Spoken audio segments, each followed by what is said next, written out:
Chez Bill, Bill dit à Electra qu'il est content qu'elle soit en sécurité tandis que Will se tient à ses côtés.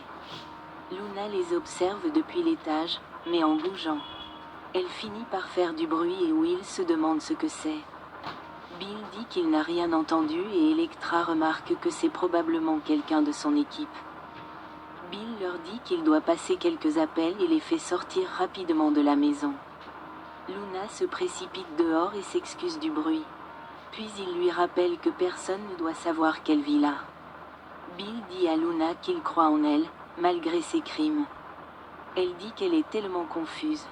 Il lui demande si l'embrasser fait partie de ces choses, sachant qu'il ne la considère que comme sa fille. Il savait qu'elle était confuse à l'époque et elle reconnaît qu'elle ne savait pas ce qui se passait lorsqu'elle a tué ces hommes, ni lorsqu'elle l'a embrassé. Bill aimerait que Luna puisse quitter la maison et montrer au monde qui elle est vraiment, mais Luna lui assure que la maison est bien mieux que la prison. Elle le remercie pour tout ce qu'il a fait, mais il aimerait pouvoir la prendre sous son aile et faire tout ce que personne n'a fait pour lui. Il aurait pu être à sa place. Luna dit à Bill qu'elle ne reconnaît plus la personne qu'elle était. Elle a reporté sa douleur sur des innocents, comme si elle vivait une expérience extracorporelle. Bill dit qu'il comprend. Elle le remercie de ne pas lui en vouloir pour son passé. Et il lui dit qu'il vaut mieux qu'elle purge sa peine là-bas. Elle est également reconnaissante qu'il n'attende rien d'elle en retour. Bill rappelle qu'elle a certaines responsabilités dans le cadre de son assignation à résidence et plaisante sur le fait de mettre des paillettes sur son bracelet électronique.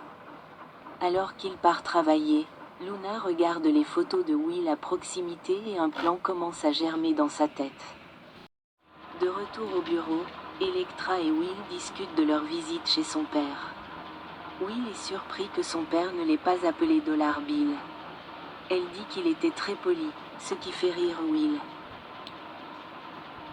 Electra le trouvait bien plus calme qu'elle ne le pensait, mais Will dit qu'il est habituellement plus bavard. Et maintenant qu'il y pense, il dit qu'il devrait rendre visite à son père plus souvent parce qu'il est dans cette grande maison, tout seul.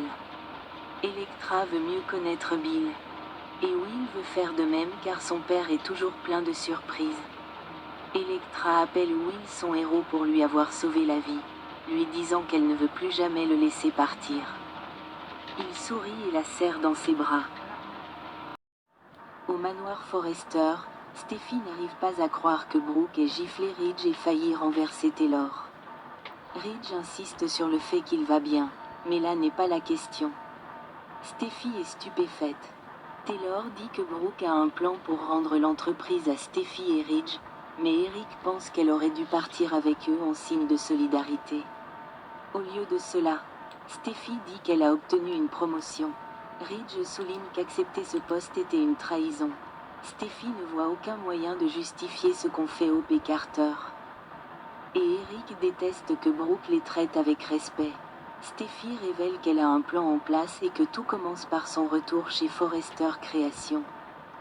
Eric apprécie le dévouement de Steffi envers l'entreprise. Elle appelle cela son héritage. Ridge dit qu'ils doivent faire les choses correctement, par l'intermédiaire d'avocats. Steffi dit que cela prendra trop de temps, et Taylor acquiesce. Steffi leur rappelle que Hope et Carter lui ont laissé la porte ouverte pour travailler là-bas. Elle ira donc prétendre que c'est pour protéger ses intérêts, mais en réalité, elle sera là pour les poignarder en plein cœur. Steffi leur rappelle que Carter était leur ami et qu'il s'est retourné contre eux. Eric se demande ce qu'ils font avec l'entreprise. Steffi dit qu'il a volé l'entreprise et s'est lié avec Hope. Mais Ridge la freine. Eric dit que l'avocate travaille sur des projets. Alors elle leur dit que moins ils en savent, mieux c'est. Elle va les déstabiliser, mais de manière créative. Eric et Ridge semblent ravis de son dévouement et de son ingéniosité. Chez Forrester, Carter demande à Hope ce qu'elle pense des échantillons de parfum. Fanny revient avec des échantillons de sa ligne et est certaine de pouvoir trouver ce qu'il recherche. Hope se demande comment Fanny parvient si bien à concilier parfum et star. Elle teste ses nouvelles fragrances et elle exprime son plaisir de collaborer avec Forrester Création. Carter reçoit un appel et annonce que la réception a annoncé la présence de Daphné Rose dans l'immeuble. Fanny n'en revient pas que l'aîné le plus célèbre de Paris soit présent.